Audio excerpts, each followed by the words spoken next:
নিজের মেয়ের যে এখানে বিয়ে দিছে ওইখানে কিন্তু খুব খোঁজ নেয়, মা তোর কি অবস্থা, তোর কষ্ট হইলো কিনা, ইত্যাদি ইত্যাদি। কিন্তু ছেলের বউ করে যারা আনছে এর দিয়ে ইচ্ছে মতো কাজ করা, এরকম টাকা আছে না নাই? ডাবল স্ট্যান্ডার্ড, এটা ঠিক না।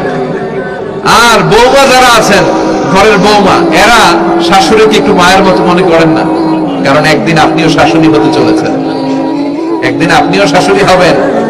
রং ধরা যৌবন জং ধরে শেষ, আপনারও ছেলে হবে, এই ছেলের বিয়ে করাতে হবে, এই ছেলের বউ এসে আপনার ঘরে তাই করবে আপনি আপনার শাশুড়ির সাথে যা যা করেছেন।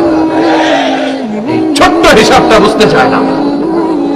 শাশুড়ির উচিত বৌমাকে নিজের নিজের মেয়ের মতো করে আদর করা, যত্ন করা।